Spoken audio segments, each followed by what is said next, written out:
আমরা শুনছি বিভিন্ন কার্ড দেওয়া হবে, ফ্যামিলি কার্ড দেওয়া হবে, কৃষক কার্ড দেওয়া হবে। আমরা চাই কার্ড দেওয়া হোক, জনগণ সুবিধা পাক, কিন্তু এই কার্ড জনগণ পর্যন্ত পৌঁছাবে তো? 2000 টাকার কার্ড নিতে 1000 টাকা ঘুষ দেওয়া লাগবে না তো? তাহলে ঘুষ, চাঁদাবাজি সেটা যদি আমরা নির্মূল না করতে পারি, এই সকল সুযোগ সুবিধা কি জনগণের কাছ পর্যন্ত পৌঁছাবে? একদিকে বলা হচ্ছে কার্ড দিবে, আরেকদিকে ঋণ খেলাপিদেরকে সংসদে নিয়ে যাওয়ার চেষ্টা করা হচ্ছে, নির্বাচন কমিশনকে ব্যবহার করা হচ্ছে, আদালতকে চাপ প্রয়োগ করা হচ্ছে। ফলে কেমন দ্বিচারিতা? যদি প্রকৃতপক্ষেই জনগণকে সুবিধা দেওয়ার নিয়ত থাকে, তাহলে কেউ ঋণ খেলাপিকে নমিনেশন দিতে পারে না।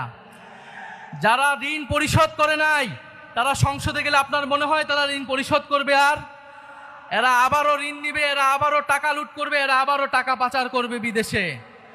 আমরা তো এই বাংলাদেশ চাই নাই, আমরা তো সেই লুটেরাদের বিরুদ্ধে গণ অভ্যুত্থান করেছি। পরে নতুন কোনো লুটেরাদের আমরা ক্ষমতায় যেতে দেব না, বাংলাদেশের জনগণ তাদেরকে ক্ষমতায় যেতে দেবে না। সংগ্রামী বন্ধুগণ, বলা হচ্ছে বস্তিবাসীকে ফ্ল্যাট দেওয়া হবে। বস্তিবাসী